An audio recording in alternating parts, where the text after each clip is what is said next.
Blessed are you, Father, Lord of heaven and earth.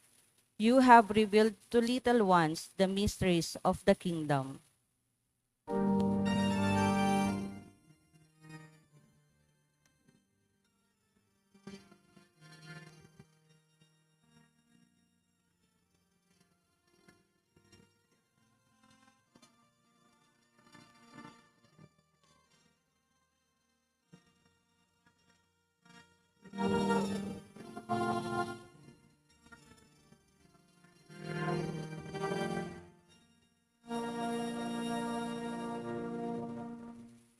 The Lord be with you. And with your spirit. A reading from the Holy Gospel according to Saint Matthew. Lord Jesus Christ.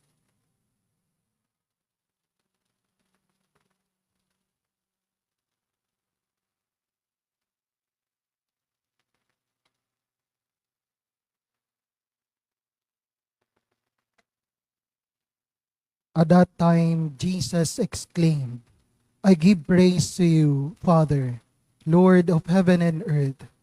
For although you have hidden these things from the wise and the learned, you have revealed them to the childlike. Yes, Father, such has been your gracious will. All things have been handed over to me by my Father. No one knows the Son except the Father, and no one knows the Father except the Son, and anyone to whom the Son wishes to reveal him. The Gospel of the Lord.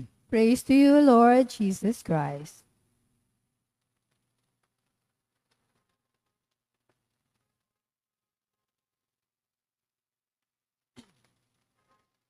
Good evening po sa inyong lahat.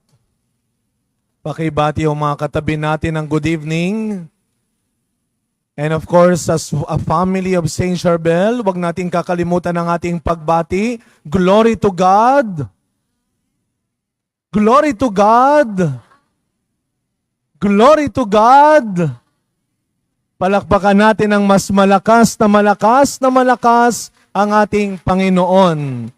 Alam mo ninyo yung kaka-glory to God na yan. Bukas yung ating bisitang pare, siya ang dahilan kung bakit pinaulit-ulit ko yan, no? And indeed, we are here gathered as one family, thanking God for the gift of our dear brother, Saint Charbel Macluf. Alam ko na nung Sunday, yung ilan ho sa inyo ay nakaabang pala, no? Talagang may mga nag-aabang pala talaga sa FB page ng Family of Saint Charbel. At nung Sunday evening, we are so blessed. Honestly, this gift is unexpected dahil minsan lang ho kaming nagtagpo ng ating kapatid na nagbigay ng imahe na ito. And we are grateful to our Sister Bernadette Nacario and her family who is with us for giving this image of Saint Charbel. Palakpakan po natin ang ating kapatid na si Sister Bernadette Nacario. Honestly ho, ay late na ho kaming nagkita. Matagal na kaming magkaibigan pero late na kaming nagkita. And sabi lang niya na I can give an image of Saint Charbel. Di ko na makakalain no na seryosohin niya ho. And these days before the novena, the image came and we are so blessed. Ang ganda ho, ano? Napakaganda. Napakapayak. Napakalapit sa kanyang mukha. Unveiling lang today because on Sunday we will ask the nuncio to bless the image. Kaya sa Sunday ho, 10 a.m., our novena is at 10 a.m. The nuncio to the Philippines, Archbishop Charles Brown, will be the one to officiate or celebrate the Mass and to bless the image. Tayo po'y nagpapasalamat. Parang yung puso natin ngayon ay punong-puno ng pagpapasalamat sa Diyos. Kaya nga magandang na pagkakataon din po ito, I was advised by a good friend, Dr. Gaines del Rosario. Sabi niya, alam mo, Father Hans, lagi nyo na lang nilalagay yung petition box, no? Yung inyong mga petition box, nandiyan yung love offering ninyo. Pero meron siyang magandang in-advise, sinadjust, na napakaganda nga naman. If you can see sa harapan po ng altar, sa magkabilang gilid, anong nakasulat? Syukaran. That is an Arabic word which means thank you. Kaya kung meron tayong petition box, abay ilang buwan na ho tayong sinasamahan ni Saint Charbel. Lahat ng nandito ngayon na naniniwalang marami siyang dapat ipagpasalamat sa Diyos, pumalakpak ng malakas, na malakas, na malakas. Sabihin natin ng malakas, thank you, Lord. So as you can see, we have 2 new boxes. Pagpasok ninyo, mayroong nakalagay petition box, a request box. But please do not leave tonight without putting your syukaran, your thank you, Lord. So kung kayo po ay nakapaghulog na doon, huwag niyong kakalimutan bago kayo umuwi. Isulat ho ninyo kung ano, 9 days until our fiesta. Nandyan ang 2 box na yan. Pupunuin natin ng pasasalamat. Ilagay ho ninyo. At kung meron man po siguro tayong pare-parehong ipinagpapasalamat sa Diyos ngayon, yan ay ang biyaya ng taong ito. Honestly, until now, hanggang ngayon ho, ay tinatanong ko, bakit ba ito dumating sa buhay ko ho? Siguro kayo rin. Nagtataka kayo, paano ba ako napasunod nito ni Father? Paano ba ako napasunod ng santo na ito? Hindi ko naman ho ito kakilala. Balikan lang ho natin, alam nyo, may advice sa amin yung mga pari namin sa seminaryo. And we are grateful kasi bukod kay Father Marbs, nakasama natin ulit si Brother Mart, no? Siya ho ay kahit na ilipat na sa ibang simbahan, siya po ay bahagi na ng pamilya ni Saint Charbel. At meron tayong wanted ngayon sa atin, si Reverend Joshua, nasa ka man naroroon, no? Sana sa mga susunod na araw ng nobenaryo ay magpakita ka. So alam mo ninyo, ang advice sa amin, I believe, my brother Priest and brother Mart will agree. Kapag doon pinanghihinaan ka na, nung kami nasa seminaryo, dumarating din naman sa punto ng buhay namin na parang wala na kayo may makitang saysay kung bakit nandun pa kami. Na parang hindi na namin kaya, parang aayaw na kami. Ang payo lang ng spiritual director namin, you go back to the story of your vocation. At ganun din po, sa paglilingkod natin, kapag tayo ay parang pinanghihinaan na, nang nanawa na tayo, ganun din sa buhay mag-asawa. Balikan ninyo yung love story ninyo.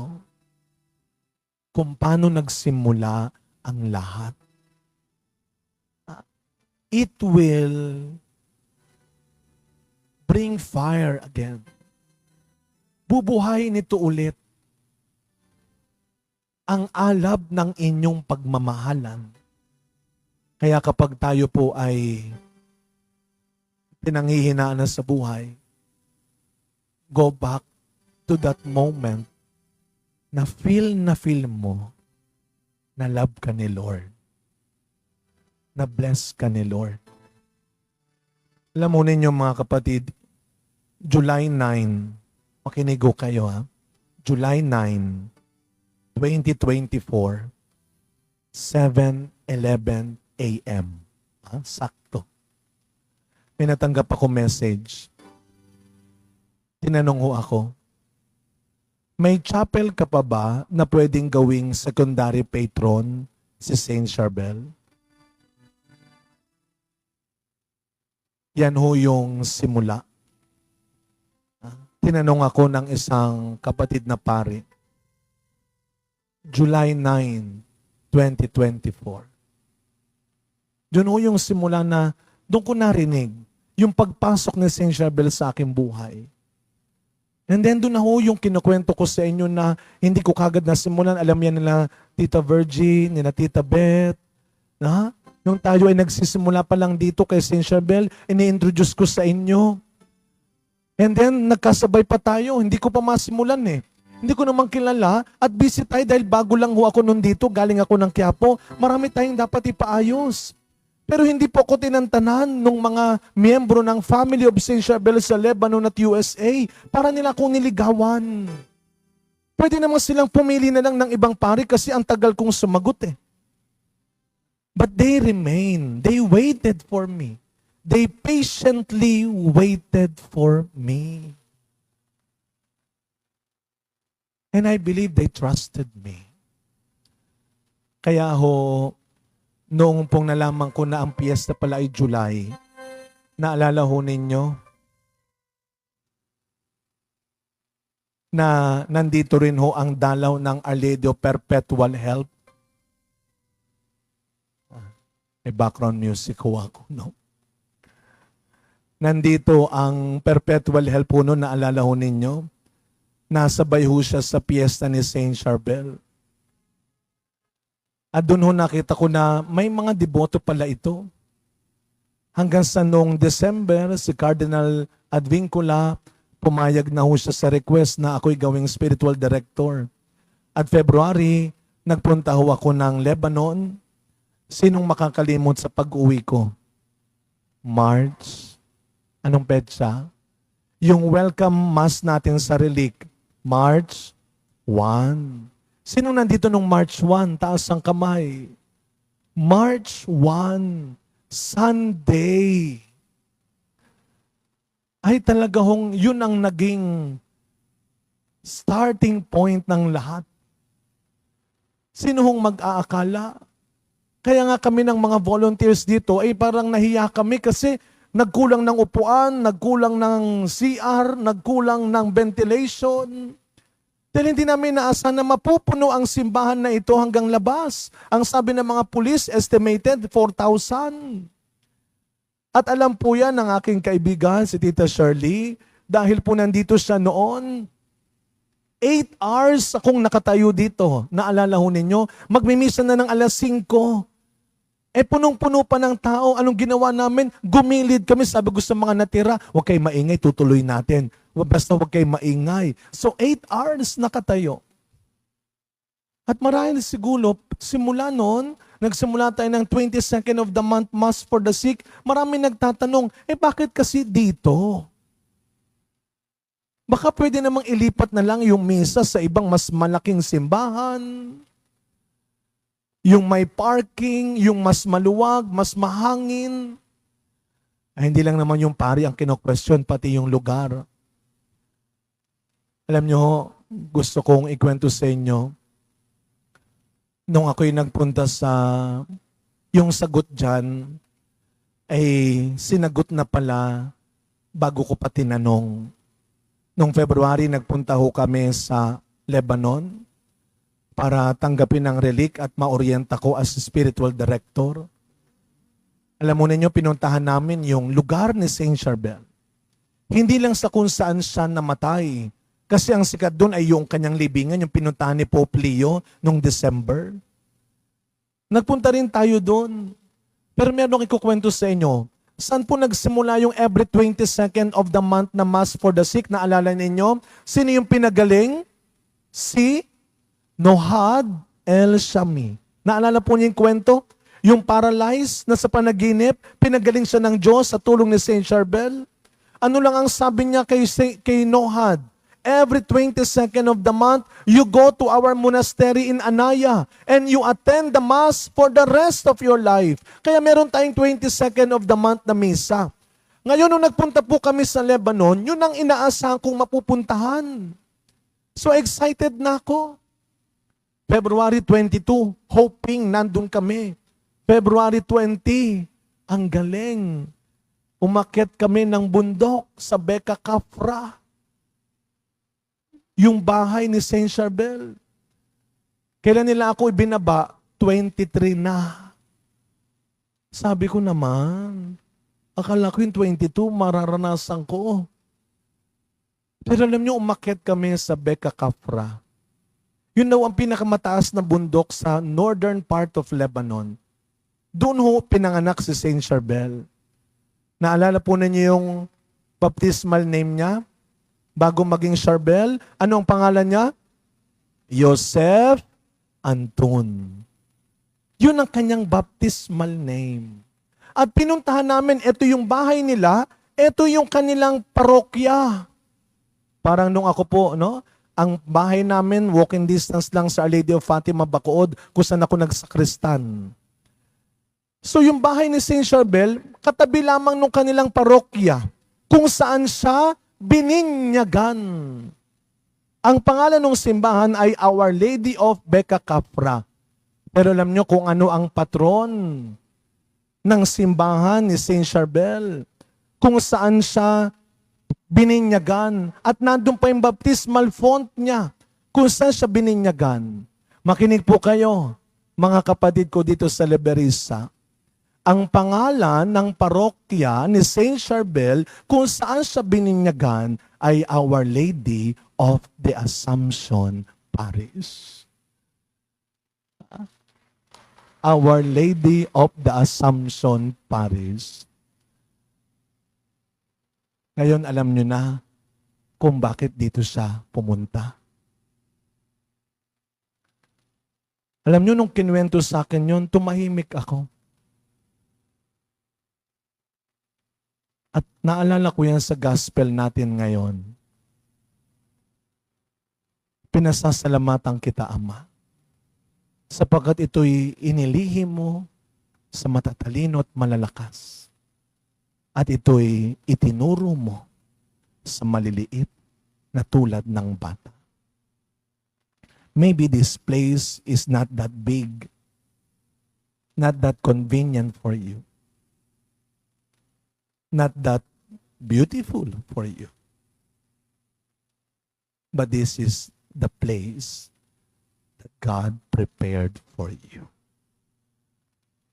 Kaya lagi tayong maniniwala, lagi tayong magtitiwala that sometimes our disappointment can be God's appointment to us. Araw-araw umaasa tayo na maraming magandang mangyayari sa buhay natin.